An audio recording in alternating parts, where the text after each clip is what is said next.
Hello and welcome to my channel. हम इस video के अंदर कैलोरीमेट्री का फुल रिवीजन करने वाले हैं, जो कि चैप्टर है एक आईसीएसई क्लास 10 सिलेबस का पार्ट है। सबसे पहले हम बात करेंगे स्पेसिफिक हीट कैपेसिटी की। स्पेसिफिक हीट कैपेसिटी का सिंबल होता है स्मॉल सी। अगर हम वाटर के स्पेसिफिक हीट की कैपेसिटी की बात करें तो वो होती है 4.2 joule per gram degree Celsius. ये मैंने ये नहीं कहा कि ये 4.2 जूल पर ग्राम पर डिग्री सेल्सियस। बहुत लोग यहाँ पे गलती करते हैं, ये गलत रिप्रेजेंटेशन है। I mean joule per gram degree Celsius, दोनों नीचे डिनोमिनेटर में आएंगे, ग्राम और डिग्री सेल्सियस। इसका मतलब क्या हुआ? इसका मतलब ये है कि जब मैं 4.2 जूल हीट दे रही हूँ 1 ग्राम वाटर को, तो उसका टेम्परेचर 1 डिग्री सेल्सियस से 1 डिग्री सेल्सियस से बढ़ेगा। यहाँ पे भी सेम चीज़ मैंने रिप्रेजेंट करा के रखी है। वैसे ही मैं दूसरा एग्जाम्पल लेती हूँ। मैंने अभी ऊपर वाटर की बात करी है, मैं नीचे कॉपर की बात करती हूँ। कॉपर की स्पेसिफिक हीट कैपेसिटी है 0.4 joule per gram degree Celsius. मतलब इसका क्या हुआ कि जब मैं 0.4 जूल हीट दे रही हूँ 1 ग्राम कॉपर को, तो उसका टेम्परेचर 1 डिग्री सेल्सियस से बढ़ जाता है। मैंने सेम बात यहाँ लिखी है। So we can say that specific heat capacity is the amount of heat required to raise the temperature of 1 gram of substance by 1 degree Celsius। ये याद रखने वाली बात यही है कि हम 1 ग्राम को 1 डिग्री सेल्सियस से बढ़ाने के लिए जो हीट देंगे वो है स्पेसिफिक हीट कैपेसिटी। याद कैसे करें? स्पेसिफिक, हम स्पेसिफिक शब्द ऐड हो रहा है, मतलब कि हमें तो भाई 1 ही ग्राम को बढ़ाना है। स्पेसिफिक मतलब हम स्पेसिफिक हैं मास के बारे में कि 1 ग्राम को और 1 ही डिग्री सेल्सियस से बढ़ाना है। तो you can remember it like this. Water specific heat capacity is 4.2 joule per gram degree Celsius. It means that water does not heat और cool rapidly. Water has high specific heat capacity. अभी ऊपर example में हमने water और copper के specific heat capacity को देखा। हमने यहाँ देखा कि वाटर की जो है ना स्पेसिफिक हीट कैपेसिटी, वो कॉपर से ज़्यादा है। मतलब इसका क्या हुआ कि वाटर ना तो जल्दी से गर्म होगा और ना ही जल्दी से ठंडा होगा। तो और दूसरी तरफ अगर हम कॉपर की बात करें तो कॉपर की स्पेसिफिक हीट कैपेसिटी कम थी वाटर से भी, और इन जनरल भी कितनी कम है, सिर्फ 0.4 ही तो है, 0.4 joule per gram degree Celsius. इसका मतलब ये हुआ कि कॉपर जल्दी से गर्म भी हो जाता है और जल्दी से ही ठंडा भी हो जाता है, और इसका मतलब यही हुआ कि it has a low specific heat capacity, which means that copper is a good conductor. So for every good conductor it should have a low specific heat capacity. It should not take much heat itself. ज़्यादा अपने आप को heat नहीं लेनी है उसको। In case of a non conductor हो, जो जैसे वाटर है, water is not a good conductor of heat. It will take high specific heat capacity. It will have a high specific heat capacity and it will neither heat up nor cool down fast, and it will also absorb a lot of heat itself. Copper क्या करता है? जल्दी से ठंडा, जल्दी से गर्म हो जाता है, ज़्यादा हीट खुद लेता भी नहीं है, इसलिए वो गुड कंडक्टर है। बट वाटर क्या करता है? उसको पहली बात तो 4.2 joule per gram degree Celsius, इतनी हीट तो सिर्फ उसको गर्म होने में लग जाती है, तो और कूल डाउन होने में भी टाइम लेता है, तो अच्छा कंडक्टर नहीं है। अब हम देखते हैं स्पेसिफिक हीट कैपेसिटी का फॉर्मूला क्या होता है, कैसे निकाले किसी चीज़ की स्पेसिफिक हीट कैपेसिटी। इसका फॉर्मूला है heat upon mass into the change in temperature. This triangle symbol is called delta. Delta stands for, in this case, for change in temperature, the variation in temperature. तो इसको हम ऐसे लिख सकते हैं, C is equal to Q by M delta T, जहाँ Q क्या है, मेरी हीट है, M मास है, T टेम्परेचर है, डेल्टा टी मतलब variation in temperature, change in temperature, और C मेरा स्पेसिफिक हीट कैपेसिटी है। या फिर इसको दूसरी तरह से ऐसे लिख सकते हैं, Q is equal to M C delta T. तो आप इन दोनों में से कोई भी एक तरह के रिप्रेजेंटेशन को याद करें। मैं सजेस्ट करूँगी कि आप ये वाला कर लें, Q is equal to M C delta T. और यहाँ पे मैंने लिख दिया है कि what all the symbols stand for. Okay, अब question, what does the heat absorb by a body depend on. भाई किस चीज़ पे डिपेंड करती है? फर्स्टली मैंने ऊपर ये जो फॉर्मूला लिखा, इसको अगर आप याद कर लो तो आप इस क्वेश्चन का जवाब आसानी से दे सकते हो। Heat absorb depends on what, so Q is equal to MC delta T। मेरे को पता है कि ये Q क्या है, हीट है, और ये डायरेक्टली प्रोपोर्शनल है किन चीज़ों पर, मास, स्पेसिफिक हीट कैपेसिटी और डेल्टा T। तो मैंने लिख दिया, फर्स्टली मास पे डिपेंड करती है, सेकंड डेल्टा T माने कि चेंज इन टेम्परेचर पे डिपेंड करती है, और थर्ड है specific heat capacity. Specific heat capacity is a property of a material. ये हर डिफरेंट मटेरियल के लिए डिफरेंट होती है। फॉर वाटर भी ये डिफरेंट है, फॉर आइस भी ये डिफरेंट होगी, फॉर कॉपर भी डिफरेंट थी। तो ये डिपेंड करती है मटेरियल पर। तो आप स्पेसिफिक हीट कैपेसिटी की जगह यहाँ पे मटेरियल भी लिख सकते हो कि heat depends upon the material, ये भी लिख सकते हो आप यहाँ पे। अब इसका मतलब क्या हुआ, मास जितना ज़्यादा उतना ज़्यादा हीट एब्जॉर्ब करेगी, चेंज इन टेम्परेचर जितना ज़्यादा उतना ज़्यादा हीट एब्जॉर्ब्ड या रिलीज्ड होगी। अब एक सिंपल सा क्वेश्चन देखते हैं यहाँ पे, find the amount of heat required to heat water from 2 gram from of water which is 2 gram from 10 degree Celsius to 40 degree Celsius. अब मेरे को हीट का फॉर्मूला पता है, क्या है, Q is equal to MC delta T। तो मैंने सीधा यहाँ पे मास का जो वैल्यू दिया ग्राम में, 2 ग्राम दिया इन्होंने, वो लगा दिया। C स्पेसिफिक हीट कैपेसिटी इन्होंने यहाँ दी नहीं है, मतलब क्वेश्चन में नहीं लिखी, बट मुझे पता है, या C of water is 4.2 joule per gram degree Celsius. तो ये मैंने यहाँ पे डाल दी। और चेंज इन टेम्परेचर कैसे निकालेंगे? पहली बात तो ये रिमेंबर करना कि change in temperature delta T कभी भी मैं नेगेटिव नहीं लूँगी। ओके, इस केस में जैसे 10 है और 40 है तो 40 माइनस 10 जो कि मेरा 30 आ जाता है। चलो मान लो बाय चांस यहाँ पे -40 डिग्री सेल्सियस होता, तो क्या होता इसका आंसर, माइनस में? नहीं, इसका आंसर डेल्टा T का आंसर कभी भी नेगेटिव नहीं होगा। आप जो भी इन्होंने वैल्यू दी हो, हमेशा डेल्टा T को आप साइन हटाकर ही लिखोगे। तो आप सिंपली अगर -40 भी लिखा होता तो आप 40 माइनस 10 ही करते, जिसका आंसर 30 आता। तो यहाँ पे मैंने सारी वैल्यू सब्सटीट्यूट कर दिया है इस फॉर्मूला के अंदर, Q is equal to MC delta T के अंदर। सिंपली इसको सॉल्व करके यहाँ पे मेरा आंसर आ गया है 252 जूल्स। नेक्स्ट क्वेश्चन है, find amount of heat released when 2 gram of water is cooled from 70 degree Celsius to 10 degree Celsius.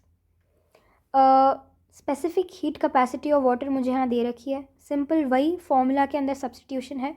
Q is equal to MC delta T formula लगाएंगे। Mass इन्होंने दे रखा है 2 ग्राम लिख दिया। इन्होंने specific heat capacity of water दे रखी है 4.2, तो 4.2 लिख दी। और डेल्टा T कितना होगा, 70 माइनस 10 जो कि हो गया 60।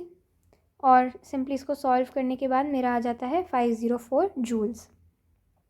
नेक्स्ट है क्वेश्चन मेरा, find the amount of heat required to heat ice 10 gram from -20 degree Celsius to 0 degree Celsius. और मेरे को आइस की स्पेसिफिक हीट कैपेसिटी दे रखी है 2.1 joule per gram degree Celsius. ये सिंपल क्वेश्चंस है, इनमें डायरेक्ट सब्स्टिट्यूशन है, फॉर्मूला के अंदर वैल्यूज़ रखनी है और फटाफट आंसर आ जाएगा। इसमें भी वही करा, 420 जूल्स आंसर आ गया। नेक्स्ट क्वेश्चन है, a heater gives heat at rate of 100 watt, it is used to heat 50 gram of water from 20 degree Celsius to 30 degree Celsius. और मुझे यहाँ वाटर की स्पेसिफिक हीट कैपेसिटी दे रखी है कितनी, 4.2 joule per gram degree Celsius. अब मुझे निकालना क्या है, find the time taken to do so, कितना टाइम लगा ये करने के अंदर। अब ये क्वेश्चन बहुत ही इंपॉर्टेंट है पहली बात तो, क्योंकि मुझे इसके अंदर इन्होंने 100 वॉट दिया है। ये वॉट किसकी यूनिट होती है मुझे पता है, ये पावर की यूनिट होती है। मैंने पहले चैप्टर्स में हमने पढ़ रखा है कि वॉट पावर की यूनिट होती है। पर इन्होंने तो पावर दे दी, और हम तो कहाँ Q is equal to MC delta T के अंदर कहाँ सब्स्टिट्यूट करेंगे पावर को, है ना। ओके, पहली बात, principal of calorimetry. Principal of calorimetry क्या होता है ये हम आगे और डिटेल में जानेंगे, बट अभी के लिए सिंपल शब्दों में अगर बताऊँ तो मतलब ये है इसका, heat given by heater is equal to the heat absorbed by water.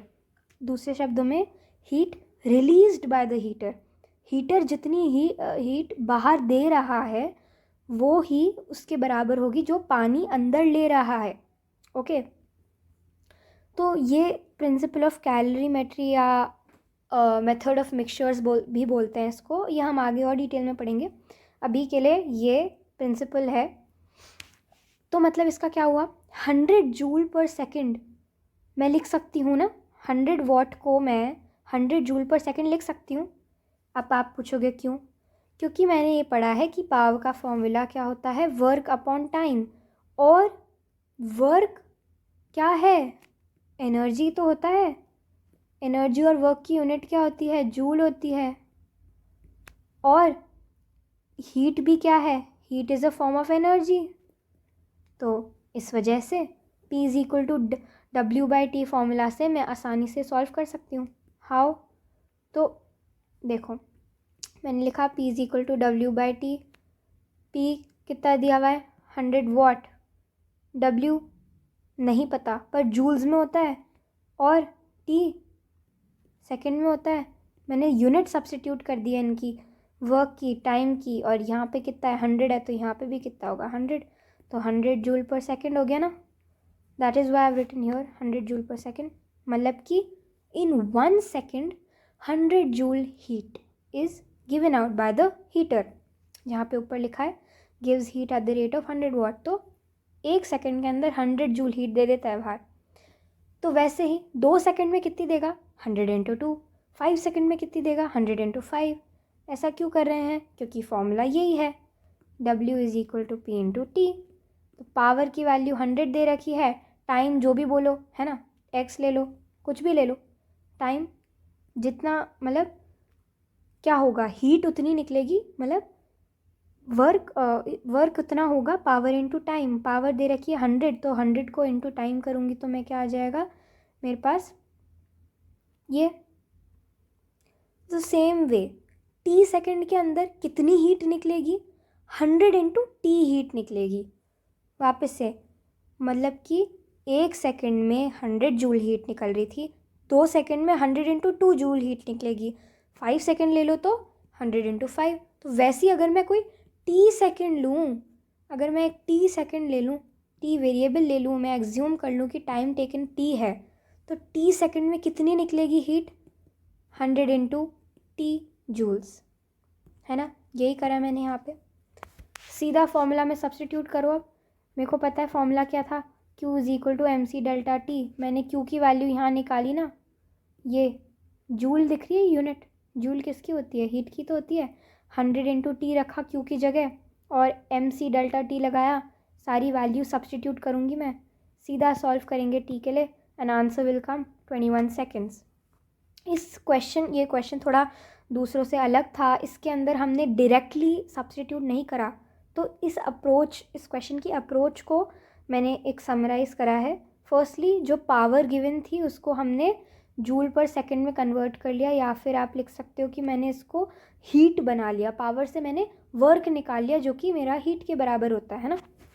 Secondly मैंने क्या करा, मैंने टाइम को अज्यूम करा कि जो भी टाइम होगा, मतलब in case time has to be found, तो टाइम अज्यूम कर लोगे ना, क्योंकि वर्क पावर फॉर्मूला का यूज़ करके, क्योंकि इसके अंदर टाइम ही निकालना था, तो इसलिए टाइम को अज्यूम कर लिया। और थर्ड क्या करना है, direct substitution in the formula, ये निकाल लिया मैंने यहाँ पर, तो इसके बाद सीधा फॉर्मूला के अंदर Q is equal to MC delta T वाले फॉर्मूला के अंदर डालना है। Also rate of power when multiplied by time gives energy. This is something that you need to remember. You can note this down. Very important statement for these sort of questions. ये आपको याद रखना चाहिए. Rate of power when multiplied by time gives us energy.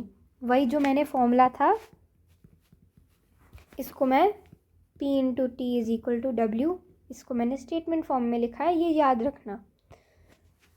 अब second method इस same question का क्या हो सकता था, ये हमने पहला मेथड यूज़ करा. सेकंड क्वेश्चन वापस पढ़ लेते हैं हम. Heater gives heat at rate of 100 watt. It is use to heat 50 gram of water from 20 degree Celsius to 30 degree Celsius. यहाँ पे मुझे स्पेसिफिक हीट कैपेसिटी पानी की दे रखी है और बोला है कि टाइम निकालो। दूसरी अप्रोच को देखते हैं। वही सबसे पहले मैंने क्या लिखा है यहाँ पे, प्रिंसिपल ऑफ कैलोरीमेट्री, जो कि आगे हम अभी पढ़ने वाले हैं। क्या बोलता है, heat given by heater is equal to heat absorbed by water. Okay good. Heat क्या होती है मेरी, heat is a form of energy and energy is equal to what, work done by heater. मैंने यही करा, पावर के formula में मैंने पावर का फॉर्मूला लिखा और उसी से मैंने W की वैल्यू निकाली जो कि P/T होता है। सब्स्टिट्यूट करा मैंने, इजी मेथड, बिल्कुल डायरेक्ट ऐसा करा, क्योंकि मैंने ऊपर समझाने के लिए ये सब इतना सारा करा था, बट इसको शॉर्ट में ये ऐसे करना है। तो we can use such approach for heater question, specially heater questions के लिए तो ये कर ही सकते हैं, और दूसरा जिसमें पावर दे रखी हो तो उनमें भी कर सकते हैं।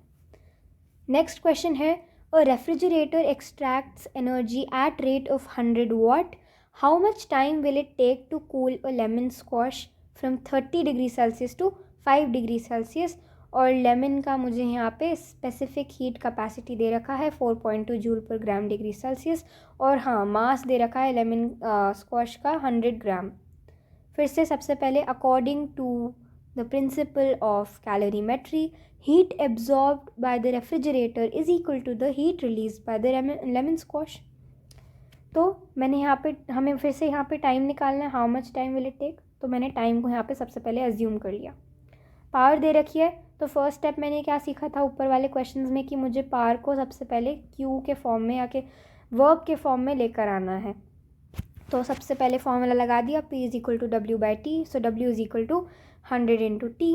100 वॉट, 100 जूल, 100 क्या, joule, 100 joule into time. So 100 joule into time is equal to MC delta T, because Q is equal to MC delta T, और मैंने यहाँ Q की जगह तो ये रखा है। सिंपल सब्स्टिट्यूट करें सारी वैल्यूज़ और मेरे पास टाइम आएगा 105 सेकेंड्स। अब आ गया प्रिंसिपल ऑफ कैलोरीमेट्री या फिर मेथड ऑफ मिक्सचर्स। ये प्रिंसिपल क्या कहता है, according to this principle heat lost by the hot body is equal to the heat gained by the cold body. जितना हीट हॉट बॉडी लूज़ करेगी, बाहर देगी, रिलीज़ करेगी, उतना ही हीट कोल्ड बॉडी जो होगी गेन करेगी, अपने अंदर ले लेगी, प्रोवाइडेड कंडीशन है that there is no loss of heat. When you are asked this question that state the principle of calorimetry या फिर state the method of mixtures, तो ये लाइन भी लिख कर आनी है, this is important. Heat loss by hot body is equal to heat gain by cold body provided that there is no loss of heat. Heat is transferred from hot body to cold body. ये याद रखना, हमेशा जो hot body होती है वो heat transfer करती है कोल्ड बॉडी को। भाई इसका सीधा सा यही लॉजिक है, क्योंकि हॉट बॉडी के पास ज़्यादा हीट होगी, और हमने हर उसमें देखा है कि जो ज़्यादा जिसके पास होता है वो कम को देता है, कम वाले पार्ट को। आप बायोलॉजी में आपने देखा है, डिफ्यूजन के अंदर भी ऐसा ही होता है, यहाँ पे भी यही है कि heat is transferred from hot body to cold body. अब क्वेश्चन पहला ये उठा, till when is the heat transferred from body at higher temperature to lower temperature. मतलब हॉट बॉडी से कोल्ड बॉडी तक कब तक हीट ट्रांसफ़र होती रहेगी, till their temperatures become equal, till then heat will transfer. जब इक्वल हो जाएगा दोनों बॉडीज़ का टेम्परेचर, तब transfer will stop, heat transfer will stop, and ये अब इसको क्या बोलेंगे, इक्विलिब्रियम। तो हम इक्विलिब्रियम टेम्परेचर पर आने के लिए हीट ट्रांसफ़र होता है, और दोनों का सेम हो जाता है तो रुक जाता है अपने आप, नहीं होता आगे। क्वेश्चन ये बहुत आता है, इम्पॉर्टेंट क्वेश्चन है, what is the fundamental principle behind the method of mixtures या फिर प्रिंसिपल ऑफ कैलोरीमेट्री। फंडामेंटल, इसके पीछे का लॉजिक क्या है, कहाँ से आया है ये, सिंपल है, कंजर्वेशन ऑफ एनर्जी लॉ, इससे आया है। अच्छा, अब एक question numerical, 10 gram of water at 80 degree Celsius is mixed with 50 gram copper at 10 degree Celsius. Find the final temperature of the mixture. ऐसा क्वेश्चन तो पहले नहीं आया था। ओके, इस क्वेश्चन को भी ऐसे बहुत क्वेश्चन आते हैं और इनकी एक सिंपल अप्रोच है ये वाली। 10 gram of water at 80 degree Celsius. Okay, मैंने अब दो बॉडीज़ बना ली हैं, एक हॉट बॉडी जो मुझे दे रखी है क्वेश्चन में और एक कोल्ड बॉडी। हॉट बॉडी का टेम्परेचर है 80 डिग्री सेल्सियस और कोल्ड बॉडी का है 10 डिग्री सेल्सियस। नाम भी लिख लो, हॉट बॉडी कौन है यहाँ पे, वाटर, कोल्ड बॉडी कौन है, कॉपर। ठीक है, दोनों के मास लिख लो। मास वाटर का दिया 10 ग्राम, कॉपर का दिया 50 ग्राम। टेम्परेचर वाटर का है 80 ग्राम और कॉपर का है टेम्परेचर इसका है 80 डिग्री सेल्सियस और कॉपर का है 10 डिग्री सेल्सियस। दोनों की स्पेसिफिक हीट कैपेसिटी भी दे रखी है, 4.2 इसकी है और इसकी 0.4। अब क्या पूछा है मेरे से, find the final temperature of the mixture. दोनों को साथ में डाल दिया, फाइनल टेम्परेचर क्या निकलेगा बताओ। फाइनल टेम्परेचर को अज्यूम कर लो थीटा, अज्यूम कर लो कि फाइनल टेम्परेचर थीटा है। इसको आप टी भी ले सकते हो या कैपिटल टी, कुछ भी ले सकते हो, A B C D X Y Z कुछ भी ले लो, बट मैंने यहाँ पे थीटा लिया है।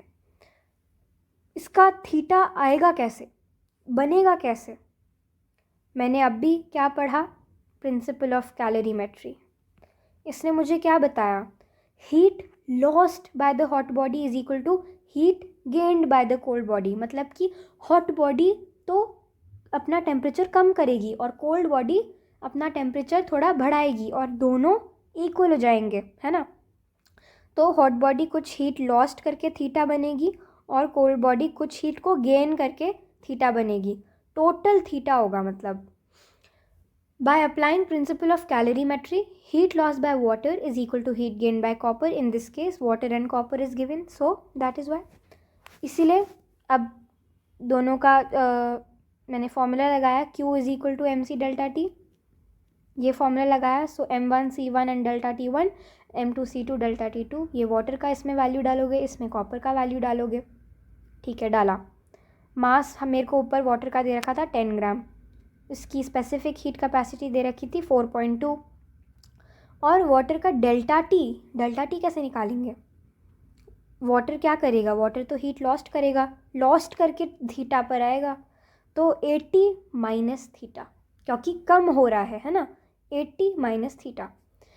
सेम यहाँ पे है कॉपर, कॉपर का मास दिया 50 ग्राम। ओके, इसका स्पेसिफिक हीट कैपेसिटी मुझे दिया है 0.4। ओके, इसका डेल्टा टी क्या होगा भाई, कॉपर तो कुछ गेन करके थीटा तक आएगा, मतलब फाइनल टेम्परेचर थीटा तक तभी बनेगा, मतलब ये इसका टेम्परेचर बढ़ेगा तब, तो इसलिए थीटा -10 था इसका टेम्परेचर, तो थीटा -10। सिंपल इक्वेशन को सॉल्व करो, थीटा की वैल्यू निकालो। इस केस में 57.42 डिग्री सेल्सियस इसका आंसर हो जाएगा। Okay, next question. Next question, 20 gram of solid at 20 degree Celsius is mixed with 100 gram of cold water at 5 degree Celsius. If final temperature of mixture is 10 degree Celsius, find the specific heat capacity of the solid. Same type का question है, अब बस हमें क्या निकालना है, C की value निकालनी है। वही हॉट बॉडी कोल्ड बॉडी लिखा। हॉट बॉडी इसमें क्या है, कोई अननोन सॉलिड है कोई, और कोल्ड बॉडी क्या दे रखा है, वाटर दे रखा है। सॉलिड का मास है 20 ग्राम और कोल्ड बॉडी का दिया हुआ है, वाटर का दिया हुआ है 100 ग्राम। टेम्परेचर इसका है 20 डिग्री सेल्सियस, इसका है 5 डिग्री सेल्सियस। सी निकालना है सॉलिड का, इसका दे रखा है 4.2 joule per gram degree Celsius. मेरे को पता है फाइनल टेम्परेचर क्या बन रहा है, यहाँ पे लिखा हुआ है final temperature of the mixture is 10 degree Celsius, मतलब कि लास्ट में दोनों एक जो टेम्परेचर पे आएंगे वो थीटा होने वाला है और थीटा की वैल्यू दे रखी है 10 डिग्री सेल्सियस। हम वही स्टेटमेंट लिखेंगे and mind you this statement is very important, आपको ये हमेशा लिखना होगा। आप किस बेसिस पे कर रहे हो, ये आप किस बेसिस पे कर रहे हो, according to principle of calorimetry कर रहे हैं। तो एम सी डेल्टा टी दोनों तरफ मैंने जो भी हमें वैल्यूज़ दे रखी है वो सब्स्टिट्यूट करी। स्पेसिफिक हीट कैपेसिटी को मैं सी से रिप्रेजेंट करी हूँ यहाँ पे, और हम इक्वेशन को सॉल्व करके सी की वैल्यू निकाल लेंगे, 10.5 joule per gram degree Celsius आ जाएगी। दूसरा क्वेश्चन है और इम्पॉर्टेंट क्वेश्चन है ये वाला। In a copper vessel, we pour 20 gram of water at 80 degrees Celsius. Now, 100 gram of cold water at 10 degrees Celsius is added to the vessel. Find the final temperature of the mixture if vessel weighs 50 gram. इसके अंदर अब मुझे copper की भी specific heat capacity दे रखी है, water की भी दे रखी है. यहाँ पे भी क्या केस है, हॉट बॉडी भी है, कोल्ड बॉडी भी है. बट ट्विस्ट क्या है इस क्वेश्चन में कि यहाँ पे मुझे एक कॉपर की वेसल दे रखी है, यही है इसके अंदर. तो कॉपर की वेसल को मैं कैसे करूँ, मैं किस में इंक्लूड करूँ या अलग से लूँ, कैसे लूँ. क्या लिखा है यहाँ पे कि in a copper vessel we pour 20 gram of water at 80 degree Celsius. मतलब कि जो हॉट बॉडी है, मतलब कि जो हॉट सब्सटेंस है वो कॉपर की वेसल में होगा. बात जो नोट करने वाली बात वो ये है कि जो वेसल का टेम्परेचर होगा, वेसल का टेम्परेचर होगा जो सेम होगा अपने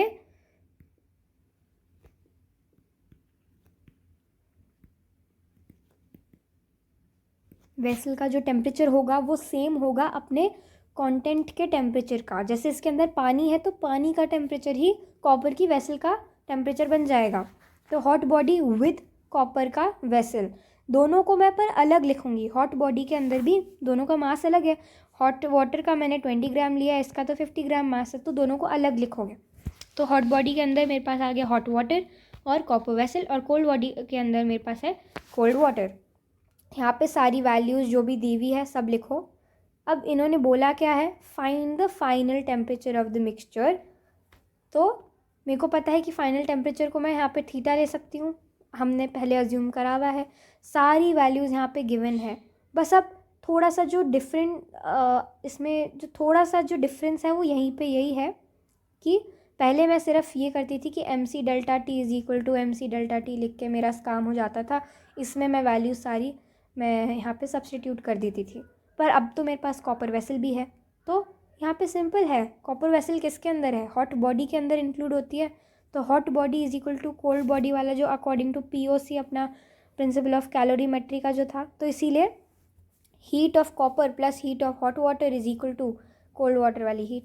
MC delta t plus MC delta T is equal to MC delta t. मैंने शॉर्ट फॉर्म में लिखा, आप यहाँ पे स्पेसिफाई कर देना कि मास ऑफ कॉपर ये कॉपर का है, ये वाटर का है, मतलब कि हॉट वाटर का, ये कोल्ड वाटर का. बट बेसिकली तो यही हो रहा है. तो यहाँ पे सबकी वैल्यू सब्स्टिट्यूट कर दो. यहाँ पे डेल्टा टी यहाँ पे इन दोनों का सेम रहेगा, जैसे मैंने ऊपर बताया कि वेसल का टेम्परेचर सेम रहेगा उसके अंदर की चीज़ का टेम्परेचर से, है ना. तो दोनों का 80 माइनस थीटा होगा, क्योंकि बढ़ रहा है इनका टेम्परेचर घट रहा है, कम हो रहा है हॉट बॉडी का टेम्परेचर, इसका बढ़ रहा है, इसलिए थीटा -10 हो गया. इस इक्वेशन को सॉल्व करोगे आंसर आएगा 23.89 डिग्री सेल्सियस. यही आंसर है, यही फाइनल टेम्परेचर हो जाएगा. दूसरा क्वेश्चन है, the temperature of 600 gram of cold water rises by 15 degree Celsius when 300 gram of hot water at 50 degree Celsius is added. Find initial temperature of cold water. कि अभी मेरे पास यहाँ पे फिर से हॉट बॉडी कोल्ड बॉडी है, तो मेरे पास अभी कोल्ड वाटर जो था 600 ग्राम कोल्ड वाटर जो था मेरे पास, वो उसका टेम्परेचर 15 डिग्री सेल्सियस से राइज़ हुआ और 300 ग्राम कोल्ड वाटर 300 ग्राम हॉट वाटर जब 50 डिग्री सेल्सियस पे उस पर ऐड करा गया. तो अभी मुझे निकालना है कि ऐड होने से पहले कोल्ड वाटर का इनिशियल टेम्परेचर क्या था. मतलब कि कोल्ड बॉडी का टेम्परेचर मेरे को अननोन है, कोई बात नहीं. हॉट वाटर लिया और कोल्ड वाटर लिया, हमारा हॉट बॉडी कोल्ड बॉडी यही है. हॉट वाटर का मास यहाँ पे 300 ग्राम दिया हुआ है. C पता नहीं है, यहाँ पे भी C पता नहीं, मतलब दी नहीं है. यहाँ पे है तो पानी, लिख तो सकते हैं हम कि 4.2, पर दिया नहीं है तो नहीं लिखेंगे. फिर T क्या दिया है यहाँ पे 50 डिग्री सेल्सियस, और यहाँ इसका क्या है निकालना है, पता नहीं. फाइनल टेम्परेचर क्या होगा ये यहाँ पे है. फाइनल टेम्परेचर क्या होता है हमेशा दोनों का प्लस करके ना, तो डेल्टा टी होता है. इसमें क्या लिखा हुआ है कि it rises by 15 degree Celsius, तो ये डेल्टा टी हुआ ना. डेल्टा टी क्या हुआ 15 डिग्री सेल्सियस, इसीलिए मैंने यहाँ पे लिखा x प्लस 15 डिग्री सेल्सियस, मेरा यहाँ पे थीटा हुआ. वापस according to principle of calorimetry heat lost by hot water is equal to heat gain by cold water, M C delta T is equal to M C delta T. सारी values को मैं यहाँ substitute करूँगी और answer आ जाएगा मेरा 5 यहाँ पे, जो कि मतलब क्या हुआ इसका कि initial temperature of cold water was 5 degree Celsius. Simple question था, बस थोड़ा सा ट्विस्ट था कि ये थीटा क्या होता है यहाँ पे, है ना। और ये नहीं दिया, क्या करें ये मतलब सॉरी ये नहीं दिया, तो मैंने क्या करा है, सी तो कट जाएगा ना यहाँ पे, इनटू में तो सी कट जाएगा, सो डोंट वरी, कभी कभी ऐसे भी कर देता है। नेक्स्ट वेरी इंपॉर्टेंट टॉपिक है हीट कैपेसिटी या फिर थर्मल कैपेसिटी। नाम तो बिल्कुल उसका स्पेसिफिक हीट कैपेसिटी से मिलता जुलता है, तो देखते हैं इसके अंदर डिफरेंस क्या होता है। सबसे पहले तो इसका फॉर्मूला सिंबल क्या है वो जान लो। स्पेसिफिक हीट कैपेसिटी का सिंबल मेरे पास क्या था, सी था। इसका मेरे पास है सी डैश, सी के ऊपर ये डैश लगा दी। फॉर्मूला भी देख लो, mass into specific heat capacity. Wow, मतलब कि मैं लिखूँ कि Q is equal to M C delta T, तो यहाँ पे जो C है ना, तो mass into specific heat capacity जो है ये मेरा हीट कैपेसिटी देता है मुझे। ओके, देखते हैं क्या है। It is the amount of heat required to raise the temperature of the whole body by 1 degree Celsius. I am not particular about it here. मैं कह रही हूँ कि भाई कितनी भी बड़ी बॉडी हो, भाई इतना बड़ा ब्लॉक हो या इतना बड़ा ब्लॉक हो, मेरे को तो पूरी बॉडी का 1 डिग्री सेल्सियस से टेम्परेचर बढ़ाना है, इतनी हीट देनी है, वो है मेरे लिए heat capacity. Specific heat capacity के अंदर तो मैं स्पेसिफिक थी कि मुझे तो भाई जो भी बॉडी है, कोई भी बॉडी ले लो, ये ले लो, ये ले लो, कुछ भी ले लो मुझे, पर उसका उस बॉडी का सिर्फ 1 ग्राम को मेरे को 8 डिग्री सेल्सियस से बढ़ाना है। पर यहाँ पे आई एम नॉट स्पेसिफिक कि मुझे कितना बढ़ाना है, मैं यहाँ पे कह रही हूँ कि होल बॉडी का मुझे 1 डिग्री सेल्सियस से टेम्परेचर बढ़ाना है। दैट अमाउंट ऑफ हीट इतनी देनी है कि होल बॉडी का 1 डिग्री सेल्सियस से बढ़ जाए, ये है मेरी हीट कैपेसिटी या फिर थर्मल कैपेसिटी। डिफरेंस मैंने यहाँ पे लिखा है, यहाँ पे स्पेसिफिक हीट कैपेसिटी का भी मेंशन करा है ताकि it is clear here. Amount of specific heat capacity क्या है, amount of heat required to raise the temperature of 1 gram of substance by 1 degree Celsius, या फिर मतलब यूनिट मास या per unit mass. Okay, that is specific heat capacity. इसका simple question ले लेते हैं हीट कैपेसिटी के ऊपर। 20 ग्राम ऑफ वाटर है, what is its heat capacity, तो मेरे को यहाँ पे मेंशन नहीं करा है, but specific heat capacity of water है C is equal to 4.2 joule per gram degree Celsius. Water का सीधा फॉर्मूला में लगाऊंगी, मैंने ऊपर अभी पढ़ा कि क्या होता है, मास इनटू स्पेसिफिक हीट कैपेसिटी होता है ना, C डैश, ये रहा। सीधा मैं इसको सब्स्टिट्यूट करूँगी वैल्यू को, 84 यहाँ पे मेरे पास आ जाएगा 84 जूल्स। सॉरी, यहाँ पे थोड़ी यूनिट गलत लिखी हुई है, अगर हम फॉर्मूला के अंदर सब्स्टिट्यूट करेंगे तो देखेंगे कि मास की क्या होती है, ग्राम ले लो यहाँ पे चलो, और C यानी स्पेसिफिक हीट कैपेसिटी की क्या होती है, joule per gram degree Celsius. तो ये ग्राम तो कट जाएगा, तो क्या बचेगा, जूल पर डिग्री सेल्सियस, तो इसकी यूनिट जूल पर डिग्री सेल्सियस होती है। मैंने यहाँ गलती से सिर्फ जूल लिखी हुई है, प्लीज़ करेक्ट कर लेना, ये जूल पर डिग्री सेल्सियस या फिर जूल पर केल्विन भी, क्योंकि केल्विन क्या है, टेम्परेचर की ऐसा यूनिट होती है।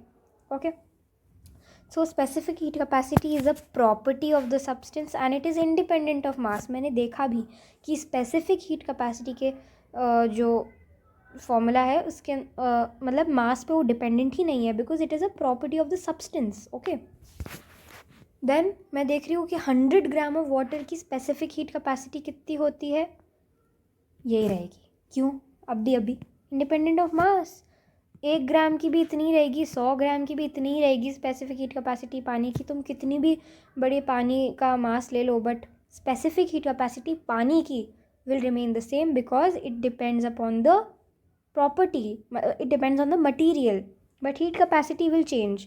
तुम 100 ग्राम ले रहे हो, 1 ग्राम ले रहे हो, every time heat capacity of it will change. तुम पानी ही रखो, बट 1 ग्राम पानी का अलग होगा हीट कैपेसिटी, 100 ग्राम का अलग होगा।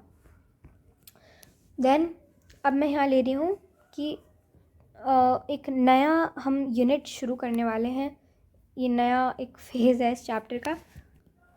तो हमने जूनियर क्लासेस के अंदर ये पढ़ा हुआ है कि हमने वेपोराइजेशन, सब्लिमेशन, मेल्टिंग, फ्रीजिंग, इन सब के बारे में पढ़ा हुआ है ना, कि भाई ice to water, water to ice, इन सबको क्या क्या बोलते हैं, क्या क्या होता है, ये सब हमने पढ़ रखा है। एक चीज़ जो शायद उस समय आपने गौर नहीं करी होगी वो ये है कि temperature always remains constant in a phase change. मतलब कि अगर मैं आइस टू वाटर बना रही हूँ तो मेरा टेम्परेचर सेम रहेगा, अगर मैं वाटर टू वाटर वेपर बना रही हूँ तो टेम्परेचर यहाँ पे भी सेम रहेगा, चेंज नहीं होगा। इस केस के अंदर 0 डिग्री सेल्सियस, इस केस के अंदर 100 डिग्री सेल्सियस। मैं वापस इनको अगर करूँगी तो भी यही रहेगा, क्योंकि फेस चेंज के अंदर टेम्परेचर जो है ना वो चेंज नहीं होता, इट रिमेन्स कांस्टेंट। अभी इसके बारे में बात करने वाले हैं आगे। यहाँ पे क्वेश्चन लिया, मतलब एग्जाम्पल लिया है, आइस है, वाटर बनने जा रहा है, तो आइस को मैं हीट दूंगी तभी तो वाटर बनेगा, है ना।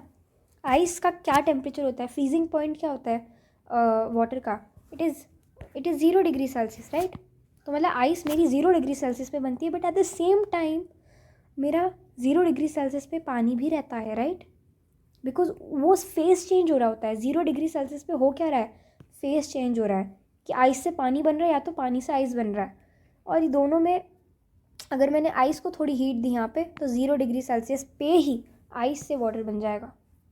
दूसरा यहाँ पे दूसरा भी एग्जाम्पल है वाटर का ही। तो अगर मैं वाटर को 100 डिग्री सेल्सियस पे लिया आई मैं, और मैं उसको हीट और दे रही हूँ तो वाटर वेपर बन जाएगा 100 डिग्री सेल्सियस पे। Because water does not exist after 100 degree Celsius. Water 100 तक ही रहेगा, उसके बाद आगे जाकर वो वाटर वेपर बन जाएगा। तो temperature remains constant but there is a hidden loss of heat. यहाँ पे एक हीट तो है ना, एक हिडन लॉस ऑफ हीट हो रहा है विच changes the state with temperature remaining constant. It changes the state with temperature remaining constant. और ये क्या है, this is specific heat where there is temperature change. specific heat है जहाँ temperature change हो रहा है। मैं वापस रिपीट कर रही हूँ, specific heat में temperature change हो रहा है। अभी मैंने ऊपर जस्ट क्या बोला कि change in temperature, मतलब सॉरी, जब चेंज इन स्टेट हो रहा है तब टेम्परेचर रिमेन कांस्टेंट हो रहा है। बट यहाँ पे मैंने कहा कि जब टेम्परेचर ही चेंज हो रहा है तो वो स्पेसिफिक हीट की बात हो रही है। यहाँ पे जैसे वाटर है और वाटर को मैं हीट कर रही हूँ, 5 डिग्री सेल्सियस पे पानी है मेरा, पानी को ही मैं हीट कर रही हूँ, तो ये यहाँ पे क्या हो रहा है, चेंज इन काइनेटिक एनर्जी हो रहा है। यहाँ स्पेसिफिक हीट की बात हो रही है, यहाँ पे टेम्परेचर चेंज हो रहा है ना। पर मैंने जो हिडन हीट की बात करी यहाँ ऊपर, मैंने यहाँ पे एक हिडन वर्ड यूज़ करा, वो क्या, ये क्या है, हिडन हीट, लेटेंट हीट। यहाँ लेटेंट हीट की बात हो रही थी ऊपर, जहाँ पे मैं फेस चेंज की बात कर रही हूँ या स्टेट चेंज की बात कर रही हूँ। Latent heat is a hidden heat which is used when a substance changes from one state to another state. Where was this heat use, ये मतलब ये जो मैंने हीट दी ना, यहाँ पे पानी को दी, मतलब आइस को दी, यहाँ पानी को भी दी, ये हीट जा कहाँ रही है, यूज़ कहाँ हो रही है, क्योंकि टेम्परेचर तो कांस्टेंट है। this heat is used to break the bonds or to weaken the bond. Example, turn ice to water. When we give heat during the phase change, temperature doesn't change and latent heat is involved. Heat is used to change the state. Okay, simple, यही बात है। अब बात करते हैं specific latent heat की। तो specific latent heat का सिंबल पहले जान लो, L होता है, कैपिटल L। एंड स्पेसिफिक, मैं फिर से स्पेसिफिक शब्द इस चैप्टर में जहाँ पे भी यूज़ हो रहा है ना, वहाँ पे हम पर यूनिट मास की बात कर रहे हैं। हमने स्पेसिफिक हीट कैपेसिटी देखा ऊपर, तो वहाँ पे भी हम यही बोल रहे थे कि हम तो 1 ही ग्राम ऑफ द बॉडी, हम उसका टेम्परेचर 1 डिग्री सेल्सियस से बढ़ाना चाह रहे थे। हम यहाँ पे भी पर यूनिट मास की बात कर रहे हैं कि भाई 0 डिग्री सेल्सियस है, यहाँ पे भी 0 डिग्री सेल्सियस है। यहाँ पे पर मेरे पास 1 ग्राम आइस है, यहाँ पे 1 ग्राम पानी है। इसको मैं आइस को हीट दे रही हूँ, ठीक है, आइस को हीट दे रही हूँ, तो प्रोसेस मेरा कौन सा है, मेल्टिंग, फेस चेंज हो रहा है। यहाँ पे स्टेट जो है मेरा चेंज हो रहा है, आइस से वाटर बन रहा है, भाई सॉलिड से लिक्विड बन रहा है ना। ओके, और यहाँ पे मैंने जो हीट दी, ये मेरी स्पेसिफिक हीट का स्पेसिफिक लेटेंट हीट हो गई। So heat required to change the state of 1 gram of ice at 0 degree Celsius from solid to 1 gram of water at 0 degree Celsius is called specific latent heat. Specific latent heat of fusion of ice is 336 joule per gram. इसको ये है क्या चीज़, specific latent heat है क्या, melting है, melting का ही दूसरा नाम है, बस थोड़ा स्पेसिफिक लेटेंट हीट के टर्म्स में हम इसको ऐसे बोलेंगे। फ्यूजन भी एक आपने पढ़ा होगा, फ्यूजन भी नाम होता है मेल्टिंग का ही, है ना। So specific latent heat of fusion of ice is 336 पर ग्राम। अब हम बात करते हैं, जैसे मेरे पास 100 डिग्री सेल्सियस पर वाटर है 1 ग्राम, ठीक है, उसको मैं हीट कर रही हूँ, मेरे को वाटर वेपर बनाना है। वाटर वेपर 1 ग्राम ही बनेगा, वो भी एट 100 डिग्री सेल्सियस ही। इस प्रोसेस को बोलूँगी वेपराइजेशन। स्टेट चेंज हो रहा है यहाँ पे, इसलिए टेम्परेचर कांस्टेंट है, 100 डिग्री है यहाँ पे भी 100 डिग्री है। ये लेटेंट हीट दी जा रही है यहाँ पे। The temperature did not change on giving heat. Where did the heat go? This heat was use to weaken the bonds to convert water to water vapour. मतलब कि हाँ, क्या करने जा रहे हैं हीट, क्या काम क्या हो रहा है, हम बार बार बोल रहे हैं स्टेट चेंज कर रही है, वीकन द बॉन्ड। अरे कौन सा बॉन्ड वीकन कर रही है? मॉलिक्यूलर स्पेस है ना, उसको बढ़ा रही है। और वो कैसे बढ़ेगी? जब उसके बीच का इंटरमॉलिक्यूलर फोर्स ऑफ अट्रैक्शन जो है, जो मॉलिक्यूल्स के बीच में इंटरमॉलिक्यूलर फोर्स ऑफ अट्रैक्शन होता है, अगर वो कम हो जाएगा तो मॉलिक्यूलर स्पेस क्या होगी? इंक्रीज़ होगी। तो वाटर से वाटर वेपर बनेगा, क्योंकि वाटर वेपर के अंदर गैसियस स्टेट होता है। तो हमने देखा है कि गैस में मॉलिक्यूल्स दूर दूर होते हैं। तो ये वही बात है, यही काम करने जा रही है वो हीट, ये करने जा रही है। Okay, so the amount of heat use to convert 1 gram of water to 1 gram of water vapour with temperature remaining constant, मतलब 100 डिग्री सेल्सियस यहाँ पे, is called specific latent heat of vaporisation. जहाँ पे ऊपर मैंने यहाँ पे specific latent heat of fusion of ice था, यहाँ पर specific latent heat of vaporisation है। मतलब कि बात वेपराइजेशन का ही दूसरा नाम है ये, ठीक है। Specific latent heat of vaporisation की वैल्यू कितनी है भाई? 2268 joule per gram for water. ये आइस के लिए थी, ऊपर हमने एक आइस के लिए पढ़ी थी ना कि भाई specific latent heat of fusion of ice थी, ये वाटर के लिए है specific latent heat of vaporisation 2268 joule per gram. अब देखते हैं हम स्पेसिफिक लेटेंट हीट का फॉर्मूला। सबसे बात तो सिंबल हमने जान लिया कि L होता है, L is equal to Q/m या फिर Q is equal to ml। मैं वापस यही कहूँगी कि आप इस वाले को याद रखो। इन टर्म्स ऑफ हीट अगर याद रखोगे तो थोड़ा ईजी रह जाता है। Q is equal to ml। L क्या है? स्पेसिफिक लेटेंट हीट है यहाँ पे। Q क्या है? हीट या फिर लेटेंट हीट बोल सकते हो आप। और m क्या है? Mass. So whenever state is changing we will use this formula. This is the golden, this is मतलब गोल्डन स्टेटमेंट है ये। जब भी स्टेट चेंज हो रहा है I will use Q is equal to ml वाला फॉर्मूला। और whenever there is change in temperature, जब टेम्परेचर चेंज हो रहा है, स्टेट चेंज नहीं हो रहा, मैं पानी को ही पानी है बस 5 डिग्री सेल्सियस से मान लो 15 डिग्री सेल्सियस बढ़ा रही हूँ, वो हीट जो दूंगी जहाँ पे टेम्परेचर चेंज हो रहा है, उसके लिए मैं ये वाला फॉर्मूला यूज़ करूँगी, Q is equal to MC delta T। एक क्वेश्चन देख लेते हैं इसका यूजेज, जो दोनों फार्मूलाज का है, ये वाले का, जो उसको क्लियर करने के लिए यहाँ पे क्वेश्चन ले लेते हैं। Find the amount of heat required to change 10 gram of ice at -5 degree Celsius to water at 20 degree Celsius. यहाँ पे specific heat capacity of water दे रखी है, specific heat capacity of ice दे रखी है, और specific latent heat for fusion of ice दे रखी है मुझे, ठीक है।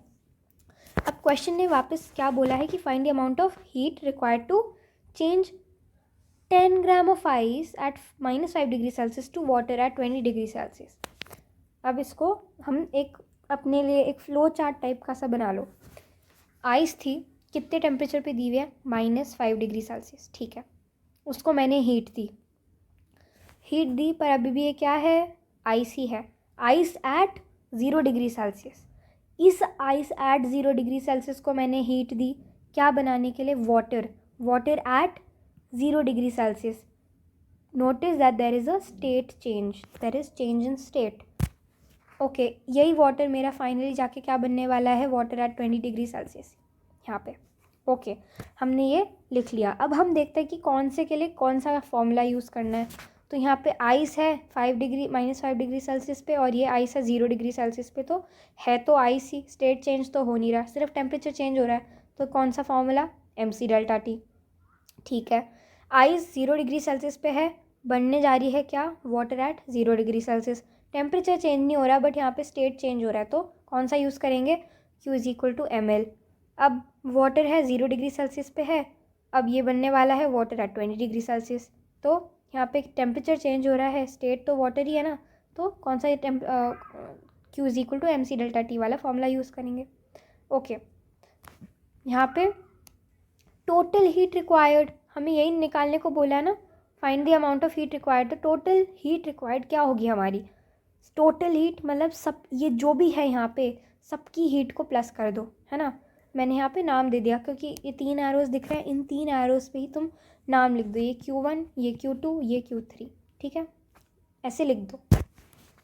यहाँ पे Q1 निकालने के लिए MC डेल्टा T फॉर्मूला लगाएंगे, यहाँ पे वो भी लिख देना, यहाँ पे कौन सा फॉर्मूला यूज़ करना है वो भी लिख देना, तो ईजी हो जाएगा जब सॉल्व करेंगे। तो यहाँ पे डायरेक्टली Q1 है, MC डेल्टा T लगाएंगे, सारी जो वैल्यूज़ है यहाँ पे वो लिखो। पहली बात तो ये आइस है, तो यहाँ पे आइस की स्पेसिफिक हीट कैपेसिटी यूज़ होएगी, और डेल्टा टी में क्या है -5 डिग्री सेल्सियस था और 0 बनने जा रहा था, तो माइनस साइन लगाएंगे नहीं, 5 आ जाएगा यहाँ पे। ये सॉल्व करके ये आया, ठीक है। Q2 क्या है, जब आइस से वाटर बन रहा है बट एट 0 डिग्री सेल्सियस, यहाँ पे स्टेट चेंज हो रहा है, तो मैं फॉर्मूला क्या यूज़ करूँगी, ml। मेरे मास जो मेरे पास है क्या है 10, आइस का यूज़ करूँगी मैं मास, क्योंकि आइस बनने जा रहा है ना वाटर, इसीलिए आइस का मास 10 है, और जो specific latent heat of fusion of ice दे रखी है 336, वो लगा दिया यहाँ पे, ये आंसर आ गया Q2 का। Q3 क्या है, वाटर टू वाटर ही है भाई, 0 डिग्री सेल्सियस से वाटर 20 डिग्री सेल्सियस पे बनने जा रहा है, टेम्परेचर का चेंज हो रहा है, तो यहाँ पे Q3 का MC डेल्टा T लगा के फॉर्मूला लगा के 840 जूल्स मेरा यहाँ पे आ गया। टोटल हीट क्या थी, मैंने ऊपर क्या लिखा था, Q1 + Q2 + Q3, भाई यही करा, 105 + 3360 + 840, जो कि आंसर मुझे क्या दे रहा है 4305 जूल, यही आंसर है करेक्ट। दूसरा क्वेश्चन लेते हैं, find the amount of heat released when 1 kg of water vapour at 100 degree Celsius is cool to water at 20 degree Celsius. Water का स्पेसिफिक हीट कैपेसिटी दे रखा है, और मेरे को यहाँ पे और क्या दे रखा है, स्पेसिफिक हीट लेटेंट हीट का ऑफ वेपराइजेशन ऑफ वाटर वाले का सब दे रखा है। बोला है amount of heat he release, जो यही हीट ही बताना है। ओके, वाटर वेपर था मेरे पास इनिशियली, मेरे को वाटर वेपर दे रखा है at 100 degree Celsius. Okay, mass कितना है 1 kg। Okay, what is happening to this, it is cooled, इसको ठंडा किया जा रहा है, मतलब कि स्टेट चेंज हो रहा है, वाटर वेपर को मैं चेंज हो रही हूँ, मतलब कंडेंसेशन हो रहा है यहाँ पे। ये पढ़ा होगा कि जब भाई गैस को वापस लिक्विड फॉर्म में लेकर आते हैं तो कंडेंसेशन बोलते हैं, वही हो रहा है यहाँ पे भी, स्टेट चेंज हो रहा है, जो कूल करा जा रहा है मतलब स्टेट चेंज हो रहा है। तो वाटर वेपर को मैं बना रही हूँ water eight 100 degree Celsius. Okay, तो ये Q1 हो गया, ये Q2 हो गया, यहाँ पे स्टेट चेंज हो रहा है वाटर वेपर टू वाटर, और यहाँ पे टेम्परेचर चेंज हो रहा है। फाइनली मेरे को वाटर एट 20 डिग्री सेल्सियस बनाना है, तो बस हमने ऑलरेडी ऊपर करा हुआ था, Q1 Q2 दिया हुआ है, ठीक है, Q1 की वैल्यू निकालो। यहाँ पे कौन सा स्टेट चेंज हो रहा है, कौन सा फॉर्मूला यूज़ करेंगे, Q = ml वाला। ओके, ये निकाला। इसकी जगह हम ऐसे भी लिख सकते थे कि 226 × 10⁴ जूल्स, मैंने पूरा एक्सपैंडेड फॉर्म में लिखा हुआ है, किसी भी आप उस तरीके से लिख सकते हो। और Q2 MC डेल्टा T, क्योंकि यहाँ पे टेम्परेचर चेंज हो रहा है ना, तो ये लगा दिया। इसको भी आप 336 × 10⁻³ जूल्स लिख सकते थे, योर चॉइस। टोटल हीट क्या आनी चाहिए, Q1 + Q2, और ये करके ये आंसर आने वाला है, and okay, this is correct. Principal of calorimetry, method of mixtures, वापस heat lost by hot body is equal to heat gained by cold body, provided that there is no loss of heat. Again we will do some questions which are a little different, हमने ऊपर करे उससे थोड़ा सा ही अलग है बस। Okay, सबसे पहले a piece of ice of mass 40 gram is added to 200 gram of water at 50 degree Celsius. Calculate the final temperature when all ice is melted. ये एक नोट करने वाला स्टेटमेंट है। मुझे पहले किसी भी क्वेश्चन में ऐसा नहीं लिखा हुआ था कि when all ice is melted या when all water is frozen, ये कहीं नहीं लिखा था। ये मतलब कुछ इम्पोर्टेंट है तो इसको अंडरलाइन कर लो। पीस ऑफ आइस, वही हॉट बॉडी कोल्ड बॉडी से ही सॉल्व करेंगे इसको भी, और इसमें भी प्रिंसिपल ऑफ कैलोरीमेट्री यूज़ किया जाएगा। सो हॉट बॉडी यहाँ पे क्या है मेरी, वाटर, कोल्ड बॉडी क्या है मेरी, आइस। दोनों का मास लिखो, ये है 200, ये है 40, टेम्परेचर इसका 50 है, इसका 0। अच्छा, मैंने 0 क्यों लिया, यहाँ पे तो दिया ही नहीं था। When the temperature of ice is not given in the question, you can assume it as 0 degree Celsius. Okay, तो अभी ये टेम्परेचर, यहाँ पे टेम्परेचर का चेंज होगा तो मैं MC डेल्टा T वाला फॉर्मूला यूज़ करूँगी, बट यहाँ पे आइस है मेरे पास, तो पहले तो आइस, जो आइस है अपना स्टेट चेंज करेगी, वाटर बनेगी ना। अभी आइस एट 0 है तो पहले वाटर एट 0 डिग्री सेल्सियस बनेगी, और फिर वो water at 0 degree Celsius will undergo the temperature change, and finally final temperature मेरा क्या बनेगा, थीटा। तो let final temperature is equal to theta, और मैंने यहाँ पे एरो बनाकर मेरे उसके लिए मैंने लिख लिया है कि यहाँ पे टेम्परेचर चेंज हो रहा है तो ये वाला फॉर्मूला, यहाँ पे स्टेट चेंज हो रहा है पहले तो ये, और बाद में टेम्परेचर चेंज हो रहा है तो ये वाला फॉर्मूला, ये सब मैंने लिख लिया। Then according to the principle of calorimetry, heat lost by the hot body is equal to heat gained by the cold body, वही लिखा। इसको दूसरे तरीके से शॉर्ट फॉर्म में आप ऐसे भी लिख सकते हो, एग्जाम में इतना टाइम नहीं होता तो Q hot water is equal to Q cold ice ऐसे लिख कर आ सकते हो। तो क्या होगा, ये MC डेल्टा T होगा इसमें, क्योंकि सिर्फ टेम्परेचर चेंज हो रहा है इसलिए, और इसमें कोल्ड आइस थी तो पहले आइस एट वाटर बनेगी ml, एंड देन उसके बाद at ice will change to water, so MC delta T। तो ये फॉर्मूला अप्लाई करेंगे, इसके अंदर सारी वैल्यू सब्सटीट्यूट कर देंगे, तो लेफ़्ट साइड पे MC delta T 50 minus theta is equal to delta T over here, क्योंकि ये टेम्परेचर अपना रिड्यूस करेगा और ये वाला टेम्परेचर गेन करेगा। तो सबसे पहले तो ml वाला जो है, ml की वैल्यू यहाँ पे सब्सटीट्यूट करेंगे फॉर्मूला, प्लस यहाँ पे MC डेल्टा T भी दिया हुआ है तो MC डेल्टा T का भी सब्सटीट्यूट करेंगे। सिंपल इक्वेशन सॉल्व करनी है, आंसर ये इसका 28.33 डिग्री सेल्सियस आ जाएगा। Okay, now the point to remember in this question, when all ice is melted, this was mentioned, right? So that is the reason why for ice we solved in 2 steps. First we converted it to water and then after that. So if this is not mentioned, we will solve it in 1 step only. Okay, so now the next question, it says find the result of mixing 10 gram of ice at minus 10 degree Celsius with 10 gram of water at 10 degree Celsius. पहली बात तो result का मतलब, find the result मतलब कि and में मेरे को एंड रिज़ल्ट, एंड में क्या मिलने वाला है, ठीक है।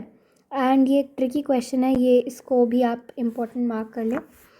ओके, इसमें मुझे दे रखी है specific heat capacity of water, specific heat capacity of ice और latent specific latent heat of fusion of ice में मुझे दे रखी है। अब और मुझे क्वेश्चन में क्या दिया गया है ये देख लेते हैं अपन। हॉट बॉडी कोल्ड बॉडी से सारे हमें सॉल्व करने हैं ऐसे करके, इजी करके। सबसे पहले इसमें निकालना क्या है उसको आप अज्यूम कर लेंगे। इसमें बोला टेम्परेचर क्या निकालना है, फाइंड द रिज़ल्ट मतलब टेम्परेचर है ना, फाइनल टेम्परेचर क्या होगा, तो हमने उसको थीटा अज्यूम कर लिया। Okay, hot body cold body लिख लिया। हॉट बॉडी क्या है यहाँ पे हमारी, वाटर है, water is at 10 degree Celsius, and ice है कोल्ड बॉडी, आइस है -10 डिग्री सेल्सियस, ये भी लिख लिया। ओके, अब हो क्या रहा है ना यहाँ पे, ये मैंने ऑलरेडी पहले से चार्ट बना रखा था तो इसको मैं एक्सप्लेन कर देती हूँ। Water at 10 degree Celsius temperature उसका चेंज होगा and it will come down to water at theta temperature now. Okay, but I have this ice at -10 degree Celsius over here which will undergo temperature change। इसमें temperature change होगा but, और ये बन जाएगा ice at 0 degree Celsius. अब ये ice at 0 degree Celsius इसका क्या होगा, स्टेट चेंज होगा इसका। अब ये वाटर बनने वाला है, वाटर एट 0 डिग्री सेल्सियस, और ये वाटर में फिर से टेम्परेचर चेंज होगा और ये फाइनली क्या बनेगा, water at theta. Okay, simple है, हमें तो सिंपल दिख रहा है। अकॉर्डिंग टू हम प्रिंसिपल ऑफ कैलोरीमेट्री लगाएंगे, heat loss by hot body is equal to heat gain by cold body. Okay, MC delta T is equal to, अब यहाँ पे 3 स्टेप हो रहे हैं तो सबको इंक्लूड करना पड़ेगा, MC delta T plus ML plus MC delta T। Okay, done, सारे वैल्यूज़ भी डाल दिए, सब्सटीट्यूट कर दिए। वाटर का मास 10 ग्राम दिया हुआ था, उसकी 4.2 होती है स्पेसिफिक हीट कैपेसिटी, और 10 माइनस थीटा बिकॉज इसका टेम्परेचर कम होने वाला है ना। यहाँ पे MC डेल्टा T पहले स्टेप में जो था लिख लिया। ओके, ये उसको प्लस करा 10 into this, okay, and this one, ये 10 जिसका है डिफरेंस थीटा डेल्टा टी इसका 10 है, okay, everything is done.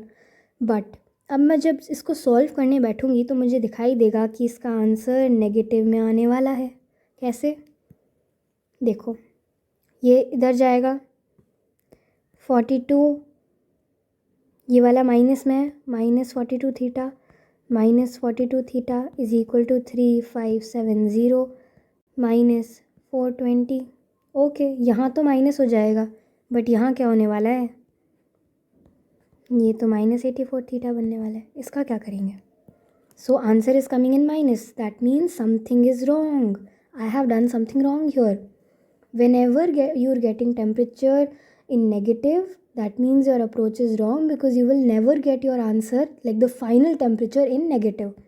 So मतलब यहाँ पे कुछ गलती हुई है। मतलब आप देखो ना, सिर्फ पानी को हम सिर्फ इतनी सी हीट दे रहे हैं, सिर्फ ये हीट दे रहे हैं, सिर्फ इतनी सी हीट पर वो थीटा पर आ रहा है। इतना सारा देने के बाद वो इतना काम कर रहा है, मतलब इसको इतना सारा हीट दिया फिर भी वो इतना ही काम कर रहा है, और सेम हीट मैंने आइस को दी तो इतना सारा काम कर रहा है, 3 स्टेप्स इन्वॉल्व कर रहा है, देखो आप। और सिर्फ आइस को इतना देने पर ऐसे theta, it's not possible, right? Now I did rewrite this question and we'll solve it again with the correct method. Alright, so firstly वापस क्वेश्चन को पढ़ते हैं। Find the result of mixing 10 gram of ice at -10 degree Celsius with 10 gram of water at 10 degree Celsius. सारी information मुझे यहाँ दे रखी है। फिर से hot body, cold body, hot body कौन है? वाटर, कोल्ड बॉडी कौन है? Ice. Final temperature theta assume कर लिया, done. Heat loss by hot body is equal to heat gain by cold body according to principle of calorimetry, okay, correct. इसमें मुझे थोड़ा change बनाना पड़ेगा। जो फ्लो चार्ट मैंने बनाया था इसके अंदर मैंने लिखा वाटर एट 10 डिग्री सेल्सियस, इसमें अंडरगो होगा temperature change, it will undergo temperature change and it will bring down its temperature to this theta. Now in this case everything is the same here, जैसे ऊपर था मैंने कुछ बदला नहीं है, एवरीथिंग द सेम।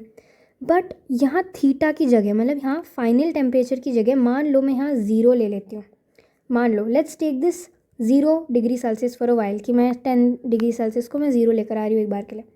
तो maximum heat release by water कितनी होएगी? मैक्सिमम हीट मतलब यहाँ पे इस स्टेप में मैक्सिमम हीट कितनी रिलीज़ करेगा water? mc delta T, right? तो मास 10 ग्राम है, स्पेसिफिक हीट कैपेसिटी 4.2, और डेल्टा टी क्योंकि 10 से 0 जा रहा है तो 10 हो गया, 420 जूल। ये मैक्सिमम है ना, ये मैक्सिमम हीट है जो पूरे स्टेप के अंदर मैक्सिमम हीट दे सकता है water, okay. Heat required by ice, मतलब यहाँ से -10 डिग्री सेल्सियस से आइस अगर 0 डिग्री पे आ रहा है वाटर बन के, तो कितना चाहिए होगा उसको? mc delta T temperature change, यहाँ पे 10 इंटू 2.1 उस आइस की स्पेसिफिक हीट कैपेसिटी, और ये 10, तो ये कितना बना? 210 जूल, ओके। ये आइस के लिए रीच करने के लिए उसको इतनी चाहिए हीट, रीच करने के लिए 0 डिग्री सेल्सियस। वाटर है अभी एट 10 डिग्री सेल्सियस, ये 0 डिग्री सेल्सियस पे आने के लिए इतनी रिलीज़ कर रहा है हीट, ओके। आइस है, आइस -10 डिग्री सेल्सियस पे था, 0 डिग्री सेल्सियस पे आने के लिए इतनी 210 जूल हीट ले रहा है। तो मेरे पास बची हुई हीट कितनी है? 420 - 210, राइट? बची हुई हीट इतनी बची, क्योंकि ये तो इतनी ले रहा है, ये इतनी दे रहा है, तो अब कितनी बची? क्योंकि दोनों साइड इक्वल होना चाहिए, है ना, तो इतनी बची मेरे पास, ओके। अब मान लो एक बार के लिए कि सारी आइस है मेल्ट हो जाती है। पहली बात, इस क्वेश्चन में लिखा नहीं है कि they all ice is melting, है ना। अभी के लिए मान लो कि सारी आइस मेल्ट हो जाती है, तो कितनी हीट रिक्वायर होगी? ml, क्योंकि स्टेट भी तो चेंज होएगा। तो 10 into 336 and 3360 joule will be the heat which will be required, which is required to melt all the ice that is there. And मुझे यहाँ पे पता चल रहा है मेरे पास तो सिर्फ इतनी है, तो इससे कहाँ से मेल्ट होएगी ice? So all ice will not melt and we will take the melted ice, जितनी भी मेल्ट हुई है उसको मैं x ग्राम अज्यूम कर लेती हूँ। अभी टेम्परेचर स्टेट तो चेंज हो गई ना, क्योंकि आइस से वाटर कुछ तो बन ही रहा है, कुछ तो मेल्ट हो ही रही है, मेल्ट वाले को ही तो मैंने x लिया है, तो इसलिए मैं ये वाला फॉर्मूला लगाऊंगी Q is equal to ml, जिसमें m क्या है? मास, l क्या है? स्पेसिफिक लेटेंट हीट, ठीक है। तो क्यू क्या होगा यहाँ पे, how much is the remaining heat. Remaining heat में से मुझे, क्योंकि रिमेनिंग हीट ही यूज़ हुई होगी आइस को मेल्ट करने के लिए, है ना, तो रिमेनिंग हीट कितनी मेल्ट हुई, मास नहीं पता मुझे, और ये मुझे पता ही है, दे रखी है क्वेश्चन में। इसको एक्स को मैं सॉल्व करूँगी, मेरे पास आएगा 0.625 ग्राम। तो only this much amount of ice has melted, not the whole ice has melted. Final temperature यहाँ पे मेरा क्या होगा, वैसे क्वेश्चन में पूछा नहीं गया, बट फाइनल टेम्परेचर मेरा होगा 0 डिग्री सेल्सियस। आप पूछोगे क्यों? इन एनी केस, मतलब in any question, if all ice has not melted, remember that the final temperature is 0, because ice कब मेल्ट होती है, at 0 degree Celsius. And also remember that अभी पूरी मेल्ट नहीं हुई है, मतलब अगर पानी बना भी है, अगर पूरी आइस का पानी बन जाता तो वो 0 डिग्री सेल्सियस पे रहता कि नहीं रहता, वो मतलब वो क्वेश्चन पे डिपेंड करता। बट जहाँ पे मुझे पता है कि यहाँ पे पूरी आइस मेल्ट हुई नहीं है, अगर पूरी हुई नहीं है मेल्ट, मतलब 0 डिग्री सेल्सियस पे कुछ आइस होगी और कुछ वाटर भी होगा, राइट।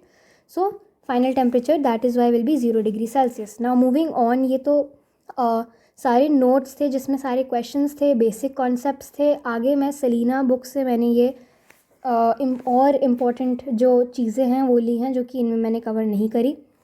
मैं इनको रीड आउट करूँगी।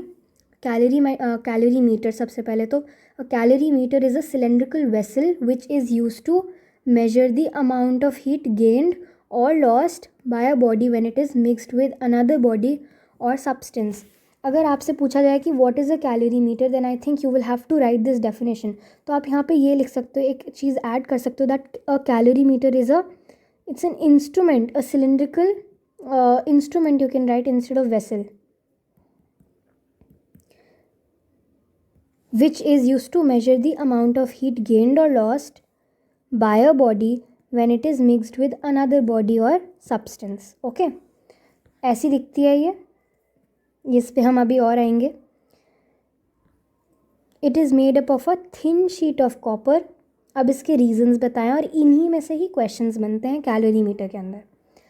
क्यों कॉपर से, थिन शीट ऑफ कॉपर से ही क्यों बनाए? Because copper is a good conductor of heat, good conductor of heat. So the vessel soon acquires the temperature of its contents, and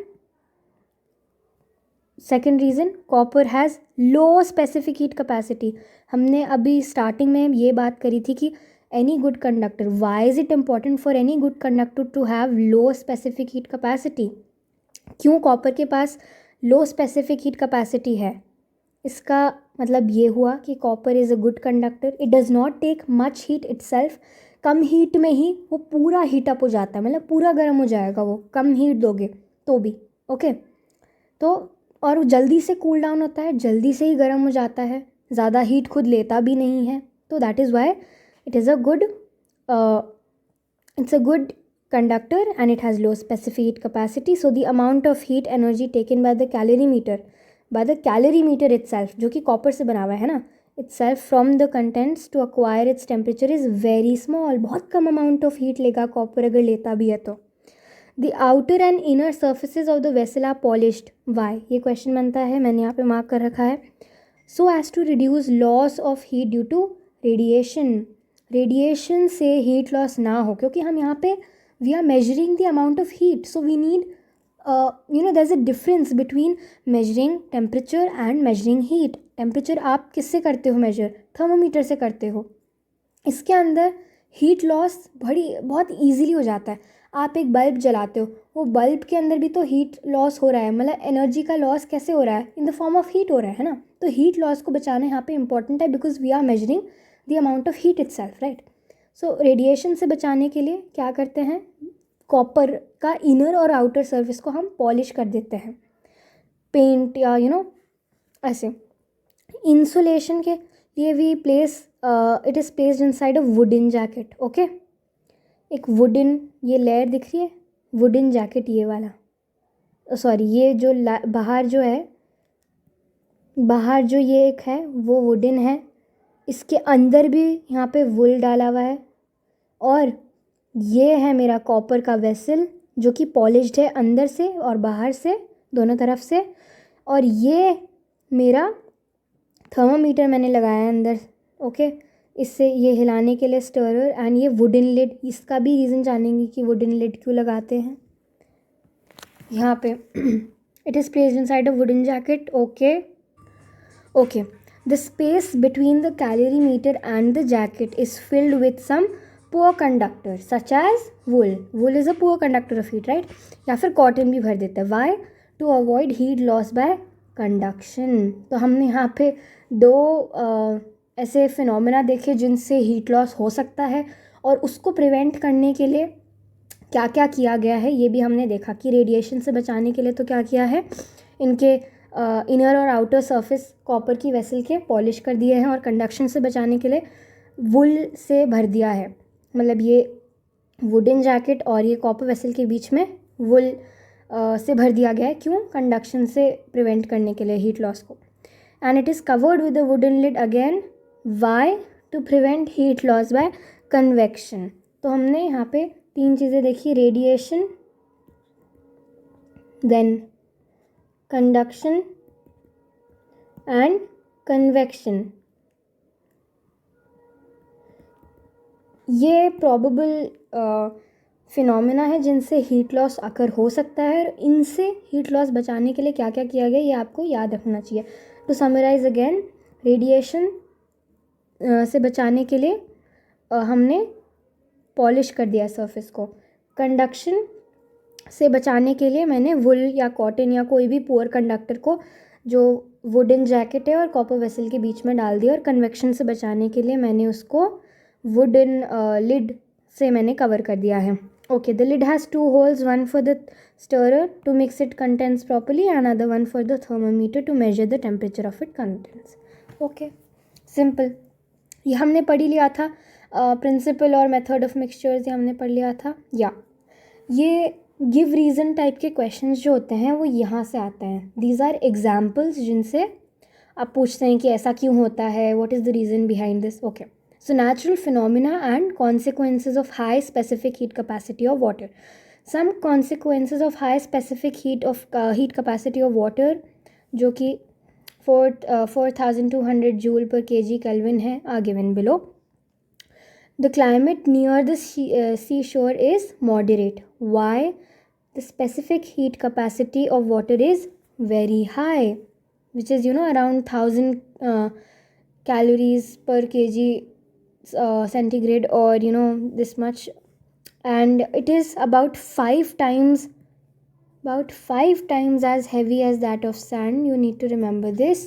Hence, the heat energy required for the same rise in temperature by a certain mass of water will be nearly 5 times more than that required by the same mass of sand. मतलब कि मेरे को sand को गर्म करने के लिए जितनी हीट देनी पड़ेगी उसकी 5 टाइम्स हीट मुझे पानी को गर्म करने के लिए देनी पड़ेगी. तो ये एक similarly certain mass of water will impart nearly 5 times more heat energy than given by the same mass of sand for the same fall in temperature.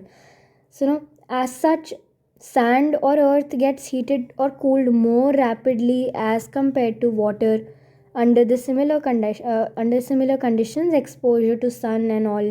ये सब के बावजूद जो हमारा सैंड या लैंड जिसको बोलो, जोग्राफी में भी पढ़ा होगा, लैंड गेट्स हीटेड और cooled more rapidly as compared to water under the same conditions. Okay. Thus, near seashore there becomes a large difference in temperature between the land and sea, due to which convection air currents are set up. तो सी शोर के पास क्या होता है, large difference हो गया ना temperature के अंदर, बिकॉज लैंड और सी की हीटिंग और कूलिंग स्पीड्स डिफरेंट है, अलग अलग है.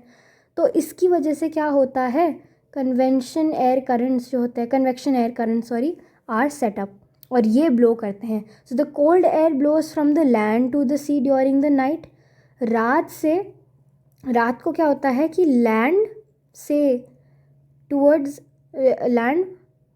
द सी, मतलब लैंड से, जैसे ये लैंड है, यहाँ पानी है, तो यहाँ से यहाँ पानी जा रहा है, सॉरी हवा जा रही है, हवा यहाँ से यहाँ लैंड से यहाँ सी में जा रही है. और ड्यूरिंग द डे क्या होता है, cold air blows from the sea to the land, क्योंकि क्या हो गया, रात को तो भाई लैंड तो ठंडा था तो लैंड ने पानी को भी ठंडा करा। जब सुबह हुई तो अब लैंड तो फटाफट गर्म हो गया, बट पानी तो अभी भी ठंडा है, तो पानी से रहती है। तो these breezes make the climate near the sea shore moderate. Okay, क्योंकि कोल्ड ही हो रही है, मतलब एट लास्ट दोनों क्या कर रहे हैं, टेम्परेचर को कूल और मॉडरेट ही रख रहे हैं। Second, hot water bottles are use for fomentation. आपने सुना होगा ना कि हॉट फॉर्मेंटेशन, कोल्ड फॉर्मेंटेशन, जिसको लग जाती है तो वो करते हैं। तो the reason is that water does not cool quickly, water does not cool quickly due to its high specific heat capacity, so a hot water bottle provides more heat energy for fermentation over a longer period.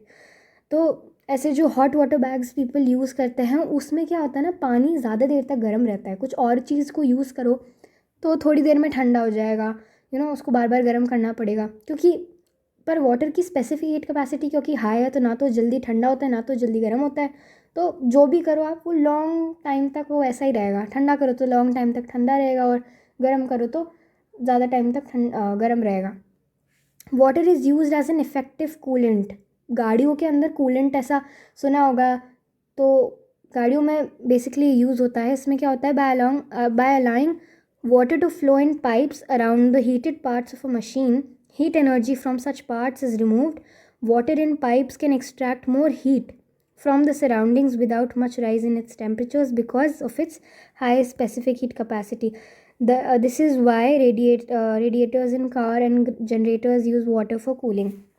ये सारे reasons जो यहाँ पे हैं अभी, वो सब high specific heat capacity of water के ऊपर बेस्ड है। बेसिकली वाटर के हाई स्पेसिफिक हीट कैपेसिटी के एडवांटेजेस जैसे हैं कि क्या एडवांटेजेस हैं कि वाटर की अगर स्पेसिफिक हीट कैपेसिटी हाई हो तो how are we able to use it, कैसे यूज़ आ रही है।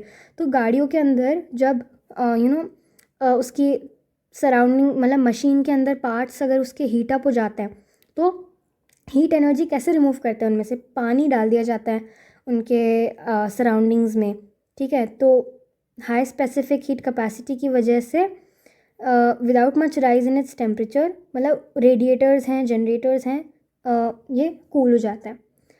Then in cold countries water is used as heat reservoir for wine and juice bottles to avoid their freezing.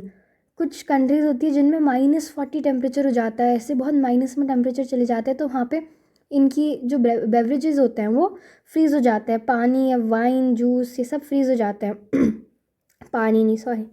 तो the reason is that water, due to its high specific heat capacity, can impart a large amount of heat before reaching to its freezing point. Hence, bottles are kept in water and they remain warm and they do not freeze even when there is considerable fall in the surrounding temperature.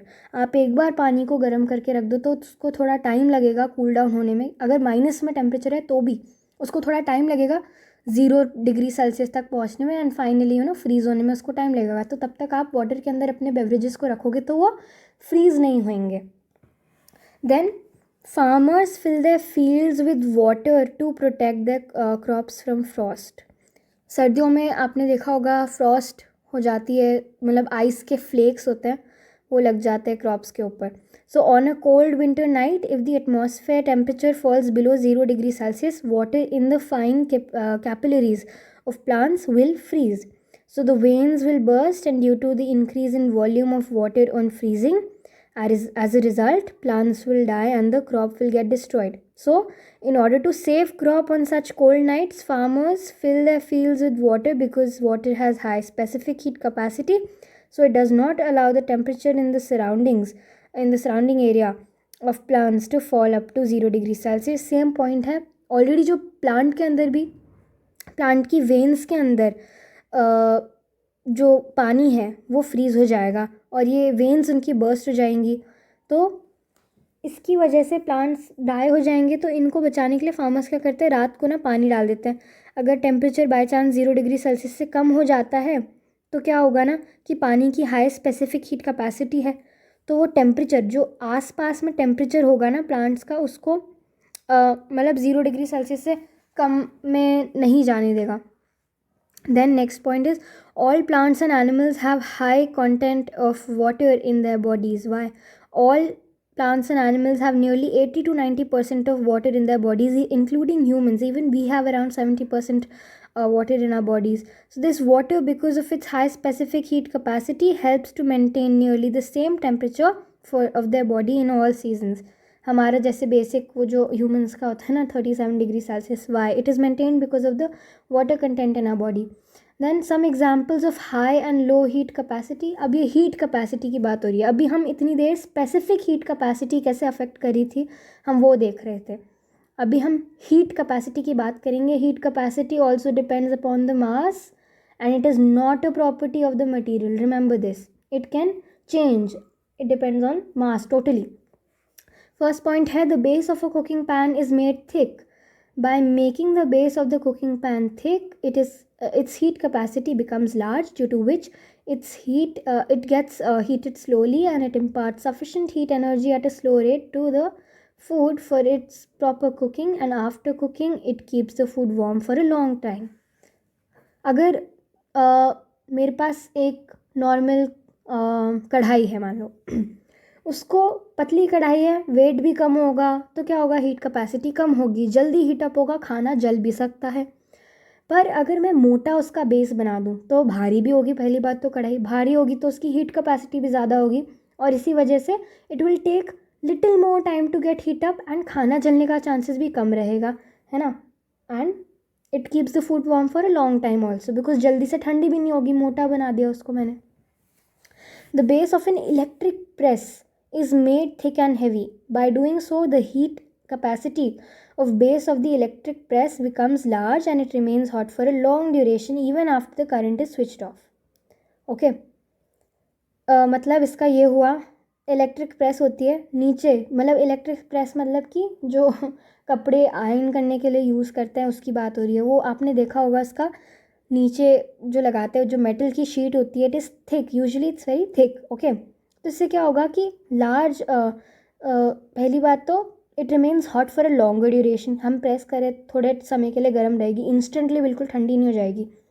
अगर हम मतलब switch off भी कर देते हैं ना, उसका switch off भी कर देते हैं तो भी वो थोड़ी देर तक गर्म रहेगी. ऐसा नहीं कि instantly it will cool down. Okay, then third point, the vessel used for measurement of heat, that is calorimeter, is made up of a thin sheet of copper. इसका रीज़न हमने ऊपर भी देखा था. रीज़न क्या है, दैट स्पेसिफिक हीट कैपेसिटी. अभी ये स्पेसिफिक हीट पे आ गए. Specific heat capacity of copper is low, and by making the vessel thin its mass and hence the heat capacity becomes low, so that it takes a negligible amount of heat from the contents to attain its temperature. इन्होंने यहाँ पे जो thin copper sheet है ना, it is important. Why the word thin, because मेरे को पता है कि हीट कैपेसिटी है जो मास पे डिपेंड करती है, और अगर मैं मोटी थिक कॉपर शीट लूँ तो क्या होगा, हीट कैपेसिटी ज़्यादा होगी. हीट कैपेसिटी भी कम होनी चाहिए, so that it takes negligible amount of heat from the contents to attain its temperature, है ना. तो this is also one reason. Then heating curve of ice during melting, this is important. तो ये वाला जो कर्व है इसको आप ऐसे याद कर लो कि अभी इस मतलब अराउंड 120 सेकेंड्स तक तो ये स्टेबल रहता है. Okay, and suddenly temperature water का शूट अप हो जाता है. इसमें टेम्परेचर अगेंस्ट टाइम ग्राफ है ये, temperature against time graph by taking temperature on Y axis and time on X axis. यहाँ पे आप देख सकते हो ये वाई एक्सिस पे लिया है मैंने टेम्परेचर, और टाइम को एक्स एक्सिस पे दिखाया गया, और ये हीटिंग कर्व फॉर आइस का ग्राफ है. ठीक है, from the graph it is clear that the temperature of ice remains constant equal to 0 degree Celsius in part A B. Okay, यहाँ से यहाँ तक मुझे दिख रहा है बिल्कुल इतने 120 सेकेंड्स तक भी मेरा 0 डिग्री सेल्सियस ही टेम्परेचर है, राइज नहीं हुआ, कांस्टेंट चल रहा है.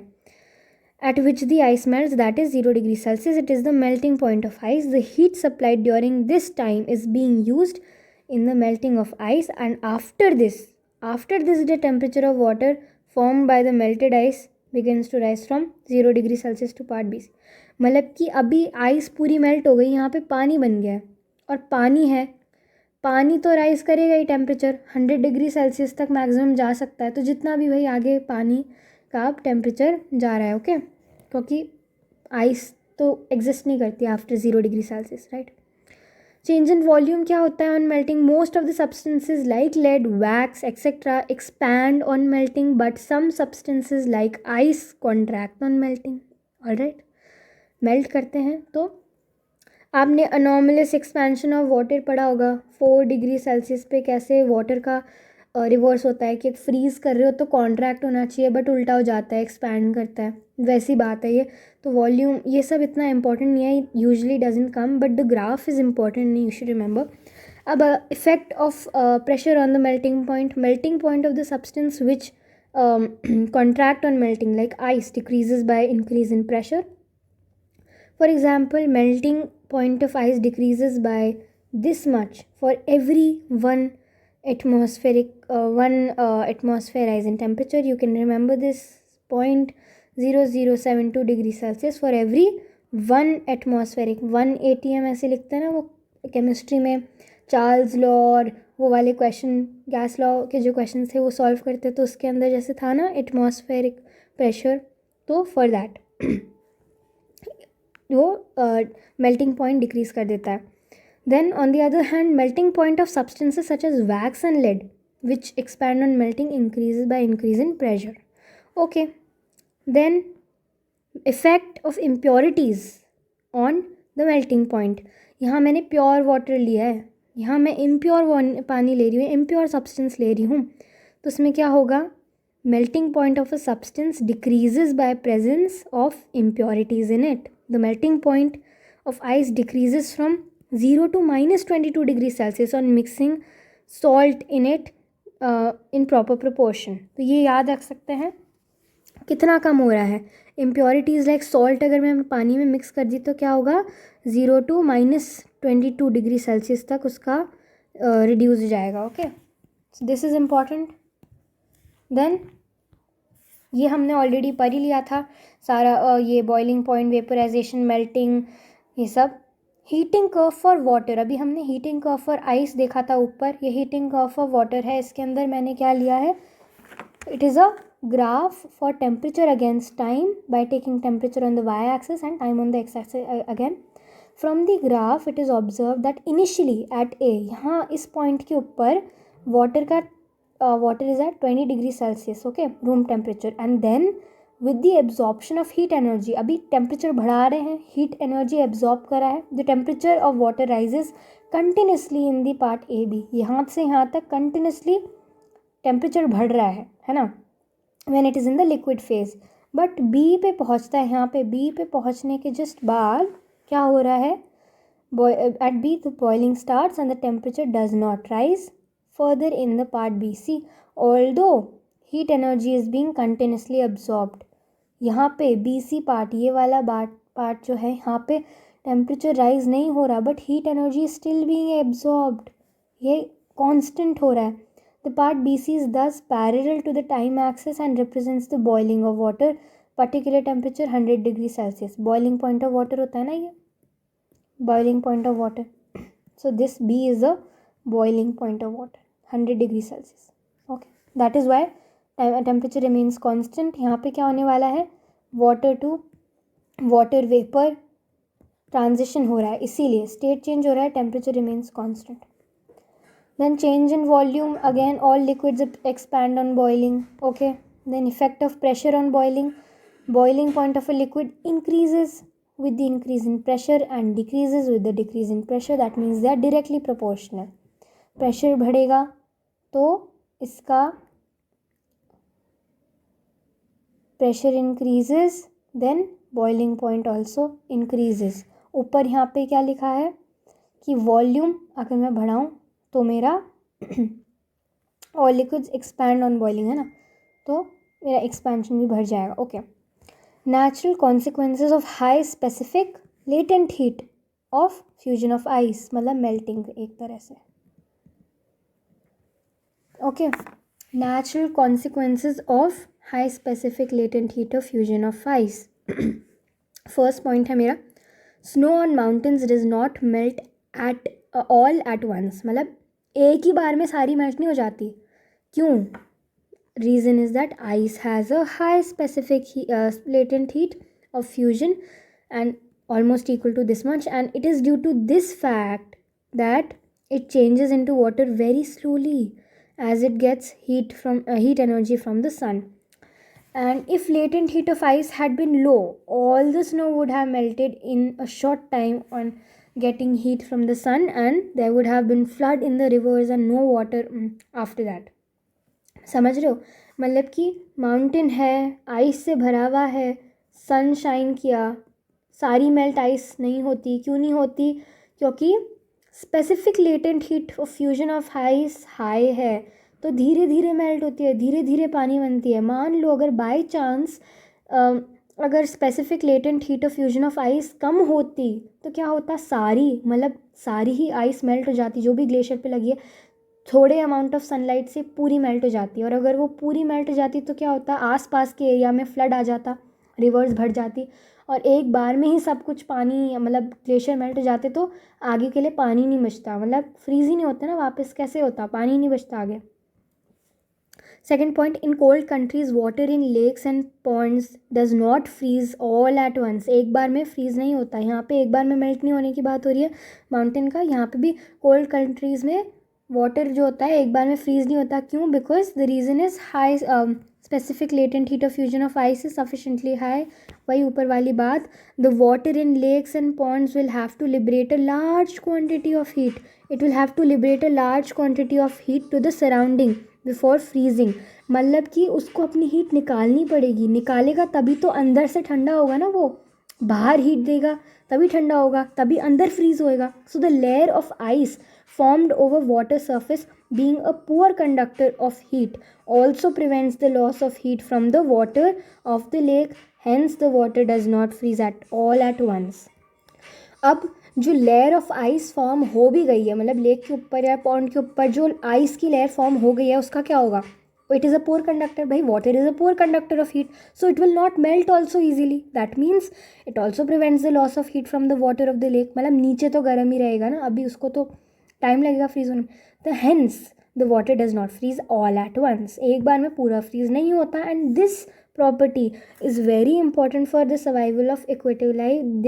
ये क्वेश्चन आता है कि how does fish survive, how do fishes survive in freezing temperatures and when the pond is all frozen. तो उसमें क्या लिखेंगे कि the reason is the high specific latent heat of fusion of ice is high, and that prevents and because of that the water in the ponds have to liberate a large quantity of heat to the surroundings before freezing, and this property is very important for the survival of aquatic life in water. Okay, now third is drinks get cooled more quickly by adding pieces of ice than the ice cold water at 0 degree Celsius.